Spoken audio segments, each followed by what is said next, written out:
Hey, Wrangler 4XE fans. In this video, I'm going to talk about scheduling your charging.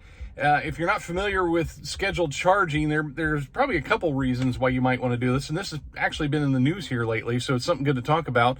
One of the reasons you might want to schedule your charging is if your utility provides a cheaper rate during off-peak times, and that could include, sometimes it's like 10 o'clock at night to 6 o'clock in the morning or something. They might offer you like a half rate or something like that.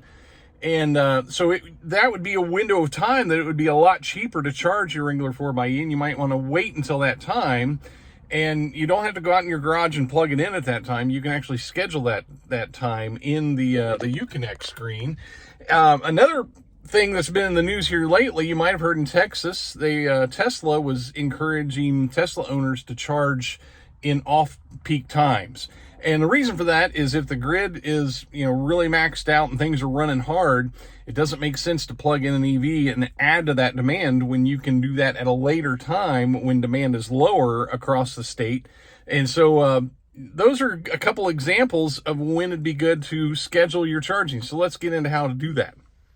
So if you're at your Uconnect screen, you want to get to the eHybrid screen. And if that's not on your taskbar, you can go into your apps and you will find it in there. But if you go to your eHybrid screen and you go down here to charging schedule, and that box may be unchecked. I just checked it a little bit ago because I was playing around with this thing. And if you go in there and check that, and then go in there on your weekdays and say, I want to start my charging at 10 p.m. or we'll say 10 as an example of what I was saying earlier.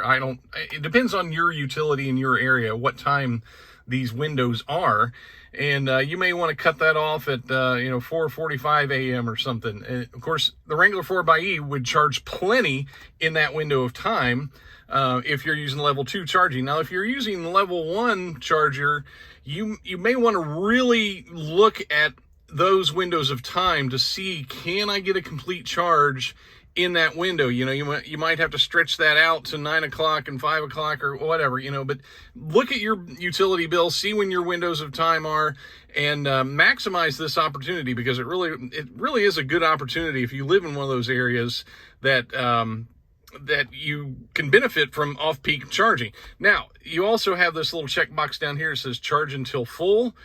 If you find in your area, if you're using level 1 charging and you find in your area the 10 hours or 11 hours or however long it's going to take to charge the vehicle completely, depending on how much you drive during the day, you may want to start it right when your off-peak time starts and maximize the time that you're charging in that off-peak time. Even if you don't want to cut it off at a certain time, if you want to say, hey, I want it charged to full, and you might have to pay that full rate for the last hour or two or however long that window is. So just know that you can set it to charge until full. So now that I have this set in here, I want to save that schedule, and you can see I am now scheduled to, I'm not going to charge until 10 p.m. and you can see by my clock it's 11:51 a.m. So now that I have my charging schedule entered in there and I have it turned off, let's hop out here and see what it looks like when you plug it in outside of that window of time that we now have set. I'm going to plug the vehicle in, and you can see it's going to go through its normal little startup period, and it's going to think about it. And I don't know if you heard that, it actually triggered my charger, which I find that curious. I don't understand exactly why that's happening.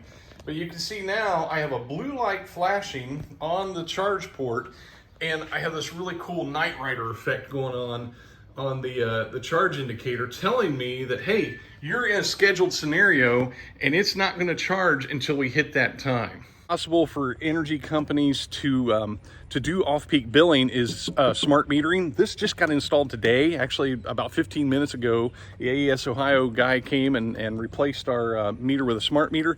I don't know that Ohio is going to do off-peak billing, but I'm hoping they will. I'm hoping that's part of the program of installing that thing. So there you go. If you live in an area where you get off-peak billing, or if you live in an area, like Texas, where the demand's getting high, kind of save some of your high current situations until later in the evening, you'll hear a myth that floats around social media that in like Texas, they were asked not to charge EVs. Well, that's not exactly true. what those companies will say is, hey, save your charging until later in the evening. Save it till it's off-peak time, because what happens, sun comes out like it is today. It's very bright, sunny. It's 82 degrees at 11:54 in the morning. So it's going to get over 90 today.